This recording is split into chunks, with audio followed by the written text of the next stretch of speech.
Welcome to Local Leverage, your competitive edge in business. Today we're sitting down with a sales strategist renowned for helping solopreneurs close more deals with unique sales frameworks. You might recognize him from his impactful sessions with Disruptors and the architect of vivid selling framework. From mastering psychological persuasion to building unshakable sales pipelines, he's transforming the way small businesses grow. Today we're diving into how you can gamify your approach to sales to stay more productive and focused, sales frameworks that win, and why emotion is the key to sales. Now, get ready for a deep dive with Ian Ross. Thanks for having me. Excited to be here. Yeah, my pleasure. So tell me a little bit about me. I want to get into all sorts of sales tactics and strategies, things like that, but I'm just curious about your own sales journey. How did you get into sales and what led you to become a coach? Yeah, so my first sales role, my first commission-only sales role was selling life insurance in Tough New sales. York State. Yeah, in New York State. So I'm selling like union drivers. So I'm selling Teamsters on life insurance. I cut my teeth in commission-only sales, having conversations with truck drivers about what it would be like for their family if they don't come home tomorrow, which is a tough sale. So to be able to make that work enough to provide for yourself in New York City, which is where I was living, I was doing okay enough, and you had to be okay enough to be able to get by. So that was my first commission-only sales role.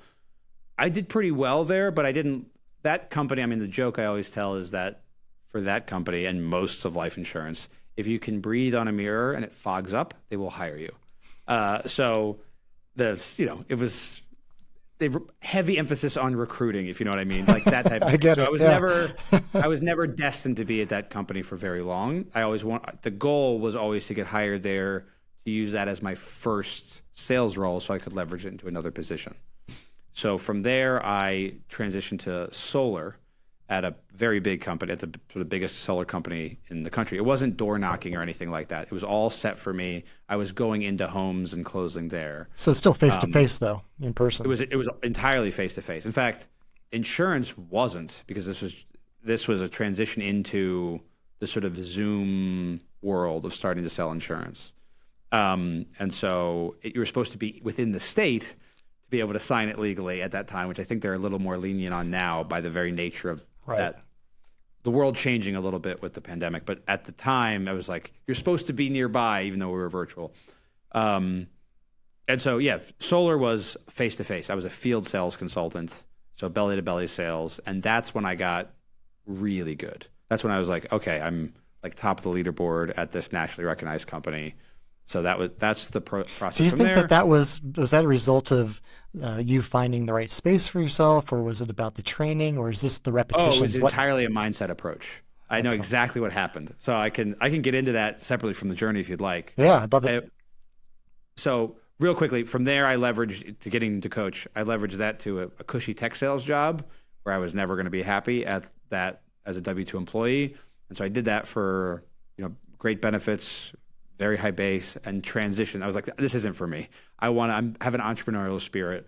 So I started a virtual wholesaling company, paid Steve Trang the cost of a car to mentor me.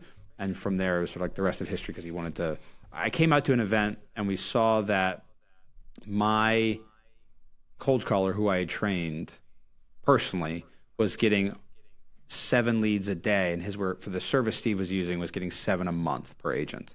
And so now, granted, mine were not as tightly qualified as his. Mine was probably close to about 2.5 per day based on the qualifications. It's a significant difference. Huge. Yeah. When he was doing it. So when interest rates changed and I had scaled pretty quickly, I was like, this isn't sustainable. I'm going to have to go get another cushy sales shop, because I just took on all these, having multiple full-time callers and being unable to move properties I was locking up, because they were just setting calls for me. That was the whole setup. And I was like, I'm in trouble. And he was like, I can see what you're doing. Come work for me. Let's figure out something out. Take your VAs and we can figure out something. So that was the process for selling for him and being a coach and training VAs, first through Disruptors for a thing we don't offer anymore called Disruptors Certified Cold Callers. And then that got shut down for a variety of different reasons that had nothing to do with us. But from there, it was a transition to launching a community. I'm basically an intrapreneur here at Disruptors. Yeah, is how I excellent. classify it. How I got good at solar was, I was good at insurance. I wasn't great at insurance. I went from good to great at solar. I remember exactly what happened. So I was relatively new at the company. I'd only been there, I'm still within the first sort of 3-4 months, I believe. And it's February. This is in Illinois. So it's a shorter month. It's cold. It's dark. The leads came from, in the store at like Home Depot and Costco and things like that. So first off, people aren't going into those stores doing work on their houses on February. Yeah, they're also not thinking solar 13th, right? typically. Like, no one cares about that. And then also, even when I went out, sometimes I couldn't sell it because you can't get on the roof if it's below a certain temperature at a certain angle for insurance purposes, and we didn't. So there was all types of challenges. And so it was in that month I was told, my manager, I had a great manager at the time, he told me, you're going to get put on a performance improvement plan, a PIP. He's like, you're not hitting his numbers. And my brain was like, even though this is only my second sales role, couldn't process it. I'm like, wait a second, no, I'm good at sales. This doesn't feel right. And he told me, no, based on your current closing ratio, if you just go into 2 homes a day for the rest of the days you're set to work this month, you will hit numbers. And so I had that in mind. Were you just not doing those reps or that type of activity? No, I mean, beforehand? I was, but also people were canceling all the time in February, and he was just trying to reassure me. It wasn't even like I wasn't doing the reps. He was just trying to emotionally reassure me that you're not going to get put on an improvement plan if you actually just go into 2 homes a day. And I was like, okay, let me think about it that way. And I tried to embrace this idea of like, okay, I'll think about it that way. But when I want to try and treat my activity like it's the goal. And then what happened is sort of concurrently with that, my grandfather, who was my last remaining grandparent at the time, got put in hospice. And so it was like very short term, not like a long term hospice. It's going to be this week. Oh, wow. And I couldn't offload my appointments at that time. So I couldn't offload them. I had to do these leads. So I had 2 calls I had to go do because I didn't want to get in trouble. I'm not trying to lose this job, but I didn't have any desire to be having a sales conversation, right? Because like, I just want to mourn. I just want to grieve a little bit. Like, this is really sad. And so I just had this approach of like, I don't care whether or not I get this sale. Now, I wasn't cold. I wasn't callous. I didn't push them away. It just really was, I just don't need this sale. This is not important to me. And beforehand, I was very much, especially coming from being trained in insurance, very much like, you need this. Let's get you this. Very sort of like, let me transfer my certainty to you about how great this is for you so you can feel how confident I am and therefore move forward. And by actually demonstrating a complete lack of need or want, of just like, I still went through the process. I still asked the questions. I still made the little jokes that I'd prepared at certain points, but I had no commission breath whatsoever because I wasn't thinking about it. That was the first day I got a twofer. Both those appointments closed. And I had been struggling to even get 2 in a week at that point. And I got 2 in a day. Did you have the self-awareness as you were going through that to realize that, before you were making it about you and now all of a sudden reframing it with maybe a more casual attitude and about them? Not at that moment. That came a little bit later as reflecting back what was working. Because it happened pretty quickly. I got very reflective very quickly. My superpower is not that I'm immediately great at sales, but I am incredibly self-analytical. And so often it can be to a fault, though I do have a tendency to action over overthinking, which not everyone who is that self-analytical has that tendency. Luckily, I'm not. I'm like, well, let's act first and we can figure it out later. Steve shares that with me. But I'm very self-referential and evaluating what worked and what didn't. I always have been. And so I realized later, I was like, whoa, I got 2 in a day? That's crazy. And so I started thinking, okay, my job now is to just go into 2 homes a day. And the reason sales is so tough for so many people is not actually just the losses or the bad months. It's really the roller coaster aspect. It's that I'm on top of the world. I just got 2 in a day. The congratulations, the patting on the back, the ringing of the gong kind of thing. Everyone's like, I got it. And then Until it's like, tomorrow. I didn't get anything for a week. I'm a loser. How could I not be any good? And that up and down is brutal for people. So I decided to completely change my approach internally. And instead of letting myself ride that roller coaster, which dictates your results, I thought, okay, first off, when's the easiest time to get a sale? Right after you made a previous one, because you're in a good mood, you're generating non-neediness, you're operating from a place of abundance. And then people are like, man, this guy knows what he's talking about. I want it. Instead of like, let me get you this, you got to sign up. Once you have that neediness, it repels people. Absolutely. Once you're like, I already got my sale, I'm good. You actually act from a better place and people trust you more. And you because you no longer are trying to force them to do anything in particular, like you're good. And then that is magnetic to want to work with you. And so I decided I will only celebrate my activity.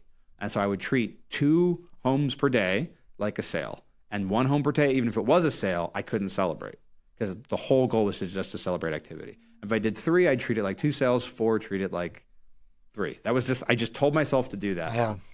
And so I went into 2 homes a day, and then would be like, all right, no sale. And sometimes, credit fail or whatever. But I was like, that doesn't matter. I treat it like it's a win. I just know I got to keep doing this. And it absolutely unlocked my brain. I went from riding the roller coaster of like this and this and this to just sort of cruising up here and just always like never seeming like I needed a deal. I only needed, I think it was 8 or 9 at that company to not get written up. I got 13 in February because I just crushed it at the end. And then I averaged 17 per month the rest of my time at that company. Wow. What a profound reframing that you did there. I mean, to focus on the activities. I mean, to me, it reminds me of Frank Covey's 4 disciplines of execution, right? Just focus on the leading measures, focus on things that are predictive and influenceable versus focusing only on the outcomes, right? And I think that's essentially what you're saying. Yeah, and I try and tell salespeople because it's like, it is inevitable that you get told no. That is part of sales. Anyone who says they're closing 100% is a liar. So, or they're not qualifying or it's not expensive enough, right? Like, it doesn't make sense to get told yes every single time. So no is part of it. It's an inevitability. So instead of beating myself up for the no, and this is where the balance comes of trying to figure out what went wrong so you can improve, but also having the mindset that no is inevitable, which means, especially when you're paid either all commission or heavy commission, that I get paid for the no's. So the math I like to tell people is like, if you get paid $1,000 per sale, let's just say, and it takes you, and you close, 1 out of every 10 that you talk to actually present to, which is in real estate is about average for different people. It's lower depending on for other industries. But let's just say for that metric, then every time you got told no, you made $100. Instead of thinking, I made $0 9 times and then I made 1,000, getting told no is part of it. Now you can think, I want to improve my skill set so that I close 3 out of every 10 instead of 1 out of every 10, and then I make more per no. But if you can actually hack your brain that way, it's really powerful. And then you can even think, okay, for every 10, let's say you have to meet in person like mine, for every 10 phone conversations, it takes 10 to be able to get an in-person appointment. Every time I talk to someone on the phone, then I make $10. And if it takes, every time it takes 5 dials to meet someone, right. That means every time I dial the phone, it goes to voicemail. No one answers. If I could see my bank account go up $2, sales would be the easiest job in the world. You would never get burned out. If the actual leading metric of what you actually have to do on a daily basis was defined by your activity, I dialed the phone, no one answered, $2. Dialed the phone, no one answered, $2. You would push through forever and get way more sales. And so if you can hack your brain and actually celebrate that activity, the results will come in abundance. It's so true. It's true for everyone I've ever trained. I try and inspire people to do that. That's super liberating for a salesperson to hear it that way, because we're all so outcome focused, and to your point, those no's or those little micro rejections can either wear on you or can be just seen as kind of part of the journey. How have you seen that manifest for your clients? I mean, is that also now becoming a huge unlock for them? I sure hope so. I mean, I certainly try and inspire them to do that. I don't know how much everyone actually embraces that because it is a real different mindset shift than most people I tell them this all the time. So I can't control whether or not they actually internalize that. There's one company, small company, but they had me do for their quarterly, they had like 3 or 4 sales guys.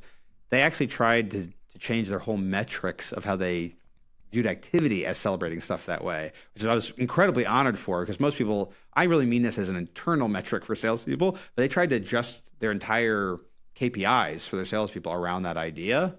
I don't know how well it worked for them or not, but ultimately I think it is the single most liberating thing anyone can use to think about what they do. It's most obvious in sales because of how commission works. But that's true for most jobs. If you get paid per hour at a coffee shop and you pour a certain amount of coffee per hour, you can think, all right, I just made 30 cents. Like, Right. sure, it's not just I'm doing this menial thing and every now and then money goes up. You can actually embrace things that way and view your bank account going up incrementally based on the stuff you actually do. It helps you feel the meaning behind the work that you're not actually paid for. The other thing I love about it is it takes the pressure off of that one event, which is that closing event, right? If I'm thinking about it more incrementally this way, it alleviates that. And probably to your point, strips away some of that, sales breath or that neediness that tends to just come off you if you're desperate and you're trying to sell. Yeah, there's two benefits to it, exactly, as you brought up. One is, the most obvious, is the internal way the salesperson feels about their day and their time. That eases the stress. And the second is also how that prospect experiences that salesperson, which then makes them more likely to say yes anyway. So by actually freeing them up from focusing on the results, and again, obviously we are in pursuit of results. Part of the reason I say that this works is because I've seen it get me way more results by doing it. If it didn't work, I probably wouldn't say this, because the results are the goal. But by celebrating the activity, you actually get more results. That's what I found. It's a little bit like in Zen Buddhism, the way to reach enlightenment is not to require trying to get enlightenment. It's a little bit like that. Sure, it feels like this weird sort of oxymoron catch-22 thing, but it's actually the path to being more successful anyway. And so to me, that's how I think about this. It's like, yeah, obviously we care about results. It's the nature of a sales role. But if your internal metric can be to do the activity, the results come way easier. This may be difficult for you to pinpoint, but as you think about your coaching and your engagements, what percentage of your energy and focus is on this mindset versus kind of the more tactical blocking and tackling and skills and things like that? The majority of my coach time is probably spent on tactical stuff, and rather than the mindset thing, because especially when a company is paying me versus an individual. So it depends who I'm coaching. Because if I'm coaching an individual, the most impactful thing for them might actually be that mindset work in that moment. I don't do too much individual coaching anymore because it's not super cost effective for me with my time, but I used to do a lot more of it as I was getting started with Steve to get to that level where people wanted me and desired me and justified having group coaching. Yeah. And also to just cut my teeth on different personality types in different situations. But for an individual, I'd be more comfortable spending more time on mindset. When you're training a team and there's business owners, or you're training people who are like at scale, they're like, yeah, I don't want to hear because also there's a weird challenge for a lot of people to differentiate between that, which is a really kind of actionable mindset you can apply to your daily metrics in life, and the sort of like raw, ridiculous social media mindset stuff. Right. It's just like, just go get it, bro. And it's harder to talk about that difference, even though I view them as very different, than it is to actually spend most of my time coaching really tactical sales process stuff. Like I was just doing one the other day on the nuance of if you were to ask a question on, like, saying on a scale of 1 to 10, where are you on this? 10 being you needed this done yesterday, and 1 being you have no interest at all. Where are you on that? And about where it's like, I don't love questions like that because I think that's an overt sales tactic as opposed to a covert one. It's like, I'm doing a sales technique on you. It's like, engage with it. And the problem when it's like that is that you run the risk of reminding them of an experience they had with some Volvo dealership that basically screwed them over. Yeah. And so the way to get out of that requires charisma. Because your charisma means that you seem separate from the other salespeople, even though the tactic is identical.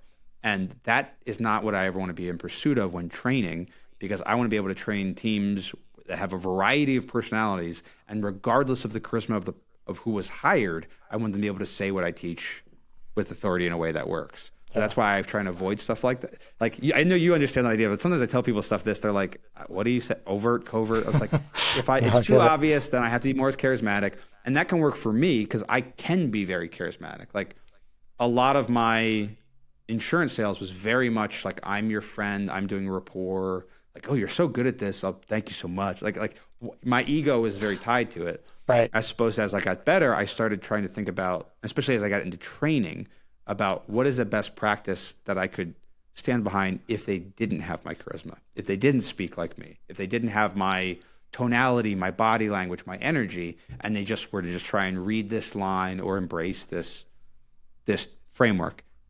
Yeah. Will this give the most amount of people the greatest chance of success against the most possible avatars? Or is this overly reliant on my personality? And when I talked about that self-evaluation, when you actually apply that and really think like, am I doing this because I'm me, which can work for the individual salesperson, but as a trainer and coach, I have to give advice that works for the most amount of people so that I can stand behind it regardless of who I'm training. This kind of takes us to like, systems and frameworks and the importance of that versus just relying on charisma. Yeah. So, man, maybe let's start really at the top. I mean, as you're engaging with a client, and our audience is, lots of different types of small businesses, but as you're thinking about your sales model and sales framework to apply, how do you go about determining if this should be a consultative engagement versus a more transactional sale? What's the calculus for identifying the right framework for your business? Well, the biggest factor in my mind comes down to whether or not you are selling a consumer or you're selling another business. That's how the biggest way I differentiate B2B and B2C is not whether or not I'm technically selling a business, because a lot of times I am selling businesses, but how I differentiate is that when I'm selling a business or in a B2B approach, if you were to sell something like a new CRM to me, I actually cannot make that decision myself, even if I love what you show me. I have to wait till the leadership meeting and bring this up and talk about alternatives and do that and become that salesperson's advocate within the internal meeting, and then set a different call and follow up. And the natural process of B2B takes longer because that oftentimes the person you're talking to cannot make the decision themselves. Yep. Like even Steve's been very smart in that, even though he is the sort of highest authority here at Disruptors, because he's made mistakes in the past, he's put limiters on his power. Like he almost didn't even hire me because I was working with a previous partner, and they're like, we can't hire someone who works with that guy. And so he told me that. I was like, oh yeah, I'll just not work with him. But like that was a thing that the other members of leadership told him, like, you cannot hire this guy, even though he's like, I want to, unless he stops doing this. And so which is really interesting because he's smart enough to be analytical about his own process, that if he doesn't put checks and balances in place, he will make mistakes as a leader. So that's how he had that set up. And so I bring that up in that if the business is selling consumer, so if you're selling a homeowner, again, they might have a spouse or something, but like someone a consumer, they can make the decision themselves. In which case, it's much more transactional in terms of time. I have a consultative approach in terms of how I make the homeowner feel in that moment to feel certain that I'm the right fit for them. Like I say all the time, a lot of people come in and they treat selling a consumer like it's at a car dealership. And car dealerships is the reason they sit across from you at the table, they slide you the contract, do all these sleazy tactics. In my mind, I want to sit on the same side of the table as you and look at that contract together. So I have a consultative sales approach, but it's transactional in that if I'm meeting with you in your home, I'm expecting to be able to have you sign something right now, as opposed to relationship-based is because you can't make the decision. I need you to be my advocate at your company or with whoever else needs to have a say in this, and then we'll set a firm follow-up time after you've had a chance to run it by everyone else. So how I really differentiate is just how long I will need to sell that person. Yeah. And I like that differentiation too, like you just described it, kind of that across the table versus same side, like we're partnering or teaming together on this to solve this issue. What are the typical mistakes or challenges you see salespeople get into when it comes to their consultative approach or lack of? Salespeople, there's nothing more important in a sales conversation than active listening, and they are not good at it by default. I've seen that. They have happy ears, which is kind of a good thing sometimes. You need that to be able to get through stuff. So the happy ears phenomenon is like, yeah, I think I like this. And like, he definitely wants to do it. He's on board. Like, he said, I think I like this. Yeah, right. Right. So there's that. And there's also just not being good at going layers deeper. I was on a call today and someone brought up, it was someone trying to acquire properties. And he brought up, this guy wants to sell, but he wasn't super motivated. And I was like, why did he want to sell? He said, he was downsizing to a condo. Like, that's not enough reason to sell for a discount to an investor. Why do you want to sell to an investor? And he said, oh, because he wanted quick and easy. I'm like, why did he want quick and easy? He's like, I don't know. Yeah. To me, that's not enough of a you can say quick and easy, but why is quick and easy important to you? What has you come up now? People mean easy means different things to different people. What does it mean for you? Going layers deeper is something you can only do effectively when you're actually engaging your active listening skills. So first is just being able to hear what they said honestly, and then knowing to go layers deeper. Like, yeah, I want to figure out the emotion underneath what happened to you that causes you to want it quick and easy.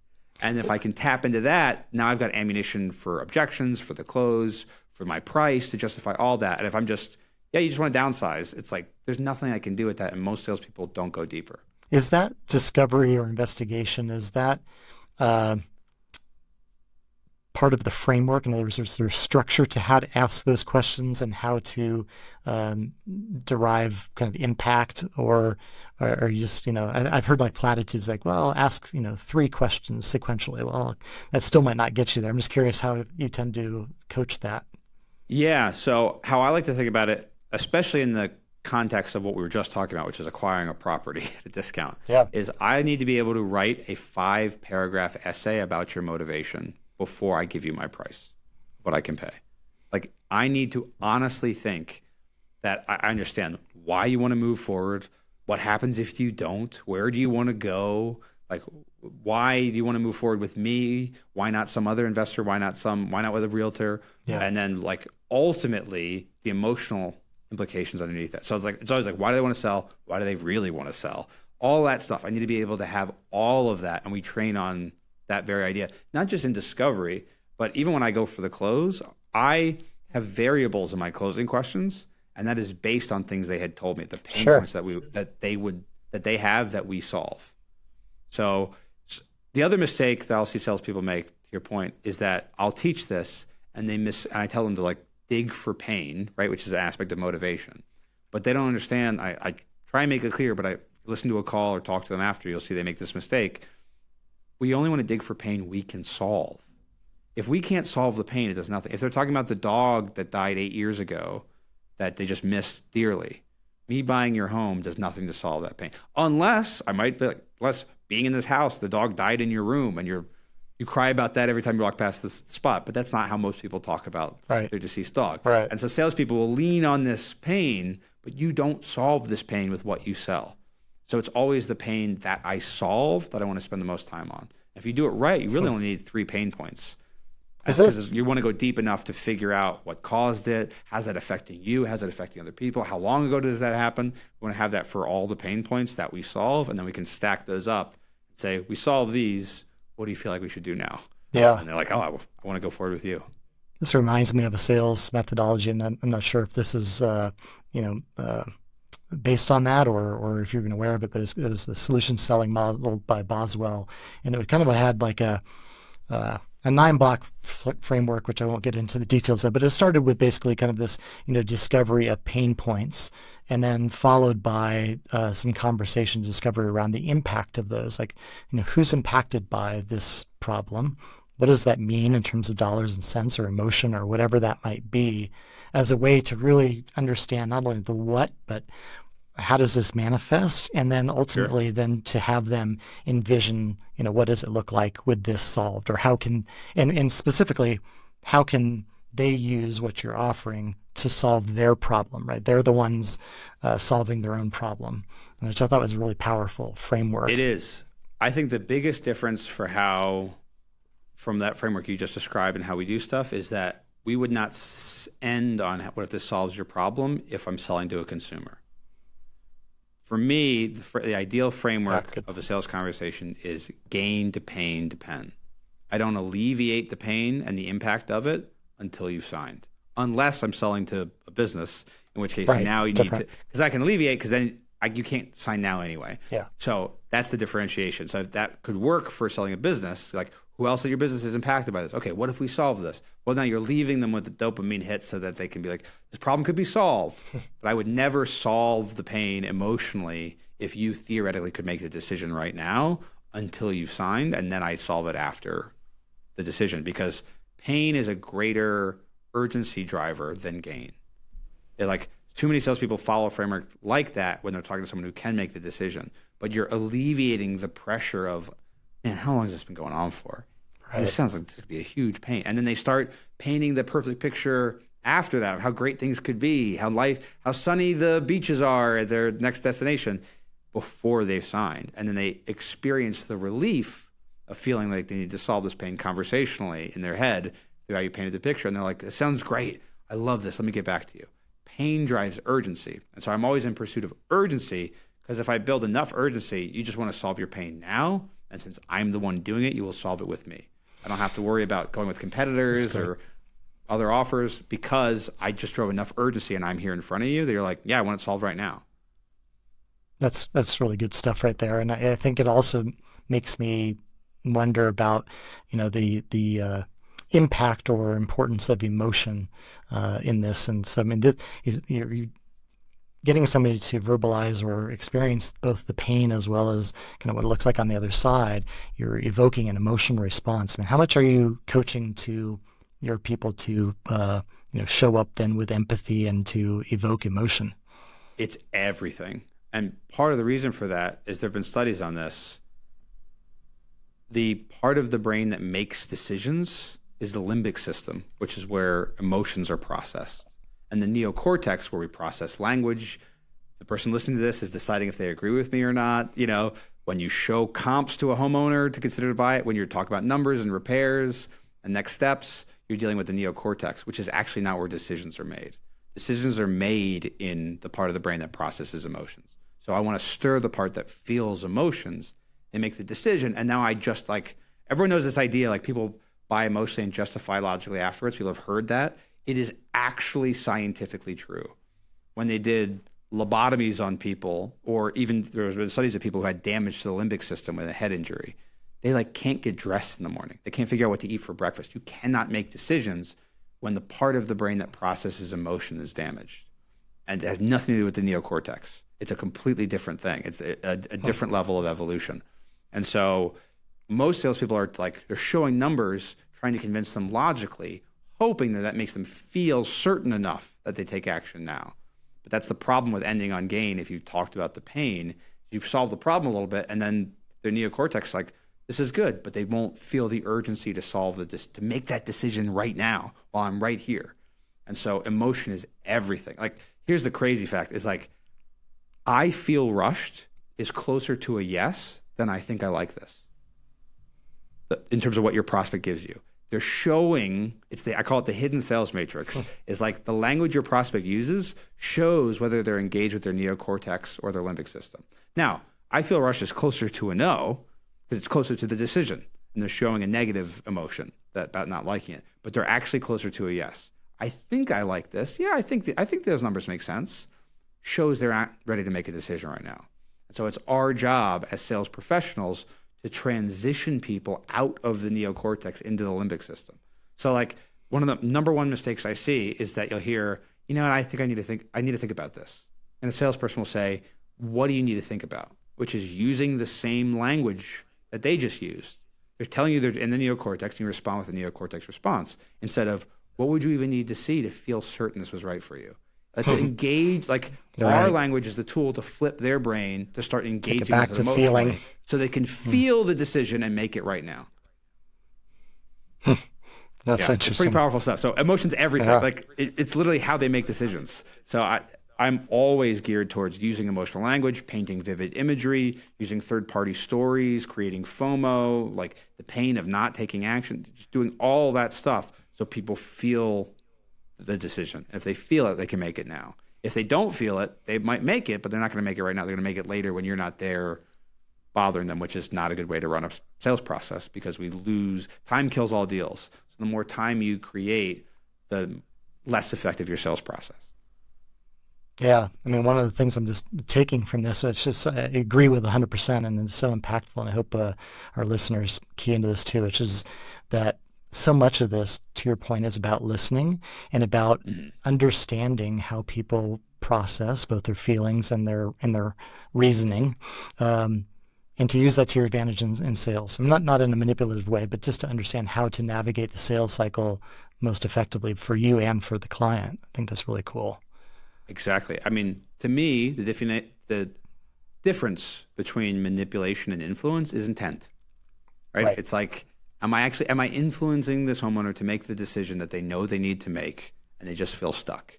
Like one of my favorite lines in the, most of our clients, not all, but most are still in the real estate investing space. It's the majority of our audience. And so much of our organic reaches come in that way. We train plenty of other people in other industries, but that's still the majority of our clientele. And one of my favorite sort of rebuttals to the objection of they like the price, they like everything aligns, but they're just like, I'm just not sure. They're just feeling stuck. Is if you had a friend who is in the same situation you were in, like they knew that they needed to do this and they knew it. They liked the price, the time, everything worked, but they just were just feeling stuck and actually wouldn't take action on it, even though they knew it was right. What would you tell your friend to inspire them to take action on this if they they needed to do it?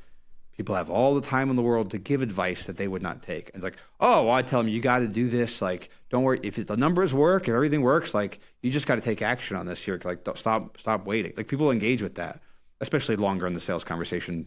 We've built enough rapport that they engage with that willingly. Right. And then we say, okay, how can I be that same friend to you now and ask you that same thing? And like, wow, yeah, you're right. Or like, how is this any different?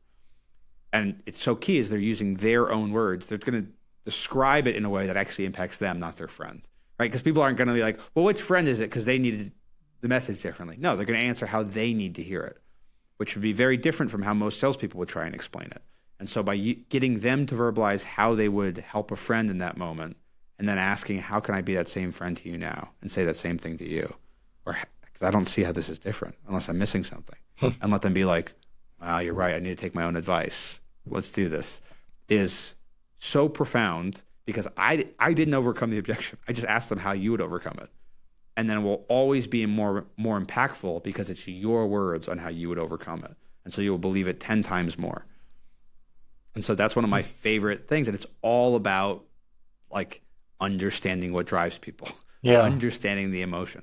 Yeah, it requires a level of emotional maturity that I hadn't really thought about until you just said that, which makes me wonder, like, are you finding certain profiles of people? Are there certain character traits or attributes that make an ideal salesperson? And how, if you were going to coach an organization on building their sales team, how do we tap into more of what you're talking about? It's a really good question. Yeah. So are you familiar with predictive index at all? Sure. Yeah. So if your audience does, like for us, the ideal salesperson is usually a low driving maverick or a captain or potentially a promoter, or persuader, those social profiles. It's not that other profiles can't sell. I just want to be really clear. This is not a matter of effectiveness being able to do it. Steve is not a social profile at all. He's an individualist through and through. Like he's so objective and antisocial and introverted and doesn't want anything to do with people. But his desire to win is so great that it overrules all of that. That's why he's at masterminds and doing that and hosting events. So he just wants to win so badly that he will be uncomfortable longer than other people like him. But it's really a matter of, will this person be drained in this role? When I talked about the sales roller coaster and how to prevent that, there's some other additional things to look out for when I'm coaching an organization, which is that it's not just the hidden sales matrix of what the language your prospects say back to you that shows whether or not they're ready. It's also the kind of like hidden costs on your salespeople of how drained they will be at the end of the day. But still, the way I sold solar much of the time, it's still, even though I engaged non-neediness, still was kind of an excitement sale at the end. Like, should we see if we can get this design? Should we book this out and see if we can get it? So I got so many yeses, and then we try and get the design. But like, if I'm trying to be more excited than you, and I get told no, that's very draining for the salesperson. Because even if you are embodying that neediness and celebrating activity, you still feel that reaction. Right. Yeah. So I try and train around, like now I am either right or I make money. And then I'm like, I don't even know if this is for you. And they're like, yeah, you're right, I'm not. So I'm either right, I sort of pulled away and pushed you away, or I get paid because you're like, no, I want this now. So to me, that is Now, you got to be careful with that depending on the personality and how hard you push. But how I think about it is just introducing a hesitation, right? Like I always have a confidence that what I am providing or selling is amazing, but I don't know if it's right for you. It's not, I don't know if this is a good product or we're a good company. That's the differentiation. So it's the idea of like, you want your waiter to have great faith in the restaurant, but to write the order down, right? I don't want him to have this, like, I'll remember everything for these 8 people at the steakhouse. I'm like, I'm not impressed by this. I'm nervous you're going to forget what I said, right? So we want him to have confidence in the quality of the food, but a hesitation, like double check the order. Like, and you said you wanted that, you wanted that medium rare? Yeah, okay. Make sure I had that right. That feeling of, I'm confident in the food, but let me double check the order before I go back. That's what we want as salespeople to the close, is like, I'm not sure this is right for you, even though I know this is an amazing thing. And then that adds a level of like resiliency, because I'm not like, we got to get you signed up, brother. It's the most amazing thing. And they're like, no. And you're like, ow, that hurts. And so that's a kind of another hidden cost in sales process and training that can sometimes drain your sales floor at the end of the day, as opposed to, because everyone just has bad days. It's just an inevitability. I have fewer than the average sales rep, but it still happens. And that, I still remember the first time I had, in a while, I had 2 calls where both the leads were qualified and I didn't close either. Because a lot of them is like, all right, they just don't have the money for what I'm providing, and that's just sort of an inevitability sometimes. But when I was like, oh, they were both good fits and I didn't close, I was upset about that for like 2 weeks, because it just happened so rarely to me that Steve was like telling everyone like, yeah, Ian couldn't close, because I usually, statistically, with my close ratio is like 55. I should have closed one of those. I was really bothered by that, because that ratio includes people who are not a fit. So the feeling having 2 people who were, it bothered me. I bring that up of like making sure that your salespeople are not drained has to do with their personality type as well. Because if they are deeply introverted, it's not that they can't close. In fact, sometimes extroverts have the problem of thinking sales is about talking instead of asking questions. Right. And they feel like they got to tell you, oh yeah, I got a little dog too. It's like, they don't want to hear about your dog. They want to talk about their dog, right? That's not real rapport building. But that the balance of that, because the introvert can understand that, but they might be more drained at the end of the day. So finding someone who is okay with people and has a level of resiliency and grit and can get told no it's harder. I don't always like to give specific designs on or prescriptions on personality types, because I know you can find great salespeople outside of it. I don't want people to restrict that way. But ultimately, if someone doesn't get energy from people, they will be drained in that role. You want some aspect of socialization, but it's often, again, in the metric, if you think about predictive index of like we love Maverick. I mean, we don't love Mavericks. I'm a Maverick. I like Mavericks. We've had problems with Mavericks in the past. The problem is when their like driving desire is super, super independent, they're basically uncoachable, right, which is really tough for organizations. Yeah. So like finding almost all the personalities we like are not extremes in the personality. They kind of operate within tighter parameters, because that is also more relatable to the most amount of people. That means they're not going to be like, no, I'm right, and I would rather be right in this moment than get the sale. Like people have that sometimes too, of like, this guy has an opinion, he's wrong, I had to tell him. It's like, no, you didn't. That's not the goal. The win is the sale. It's not telling him he's wrong and then you don't get the sale. So figuring that out is always a balance. But for me, it's social people is the best thing you can do. Yeah. And people who are coachable, a level of resiliency, and just have some sales experience. It's very hard to hire someone with absolutely no sales experience. It's really, really hard. Yeah. You will be very lucky to get someone with no sales experience to be good at your sales role, especially for most of your audience. If you work at Microsoft, you've got a whole system that you can do all that, but for most of the audience, if small business owners, like, hire people with some level of experience. Well, so that was what the last thing I wanted to ask you is, like, as a small business owner and you're going to stand up a sales team, you probably have started off with the kind of founder-led sales. You've determined what works for you. How do you go about that? Do you recommend hiring a sales leader or kind of a both leader, individual contributor, or where do you start? And how do you make sure that you have the right things in place to even allow that first person to be successful? As a salesperson or as a sales leader? Either. I guess I'm curious which you would hire first, and what needs to be in place to feel comfortable with that hire. I think it would probably be irresponsible of me for me to tell most small business owners to hire a sales leader before a salesperson. Usually small business owners, by the time they're looking to hire, they need to be the sales leader because they probably can't afford a sales leader without salespeople. Like it'd be a weird thing to try and hire someone who's the managerial type when realistically you need money, you need revenue coming through the door so you can pay a manager some base and some additional things.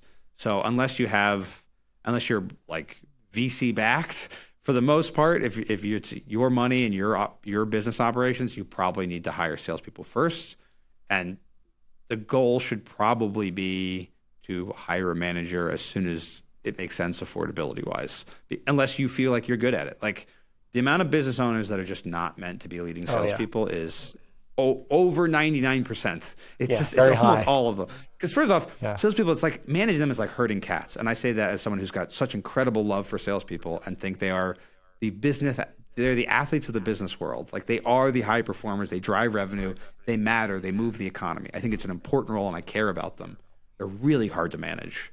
At least good ones are, right? Like bad ones are a lot easier to manage, but the good ones are really tough to manage. And you usually need a certain type of personality that spends a lot of time, not necessarily micromanaging and babysitting, but making sure that they know how to deliver the message for each individual person.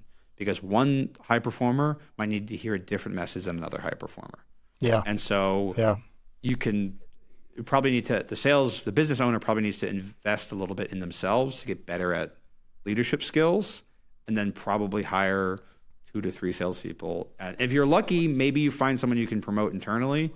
But I also hesitate to recommend that because challenging too. Yeah. Most people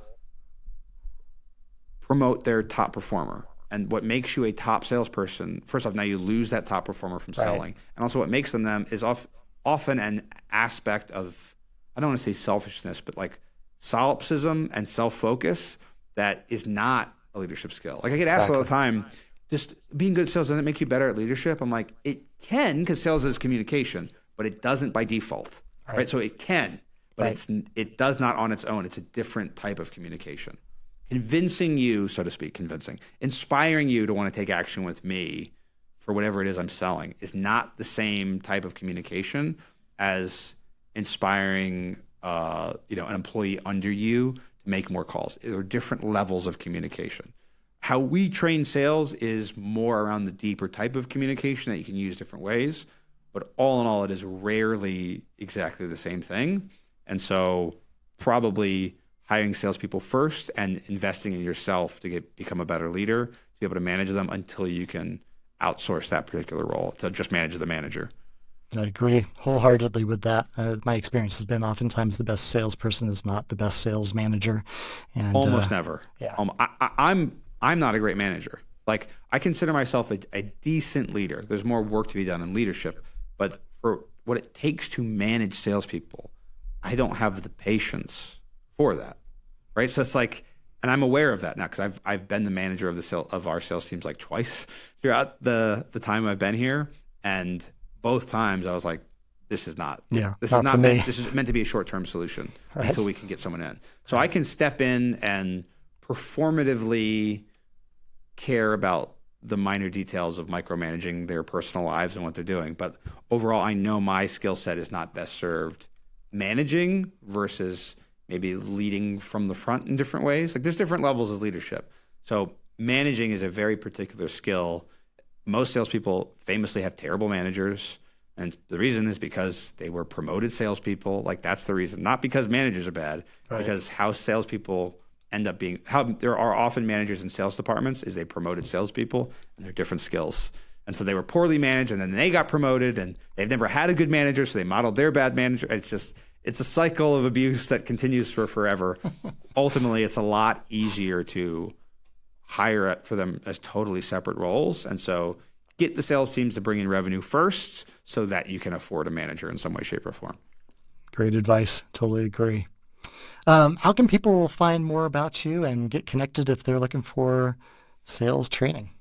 Yeah, so I'm the host of the Close More Sales podcast, Close More Sales. You can find that on YouTube or wherever you listen to podcasts, Apple Podcasts or Spotify. On Instagram, I am Vivid Selling, VIVID Selling. That is the framework I designed. It was designed for high ticket sales in particular, but it's realistically a framework. It's an acronym on getting someone to feel inspired to want to take action and feel like it was their idea. So it works very well for high ticket sales. There's an aspect of it that's left out a little bit with negotiating down a property. If anyone on listening to the call is doing that, but it's still a very powerful framework to get someone to take action. So reach out to me on Instagram. I check that all the time, even though I also have a team that looks at it. So, but that's the easiest way to get a hold of me. Awesome. Thanks so much for sharing all this knowledge. I think there's a ton of good takeaways out of this conversation, and I greatly appreciate it. If you found value in this, make sure you subscribe or share this with a friend or colleague that can also get some value from this podcast. Thanks again. My pleasure.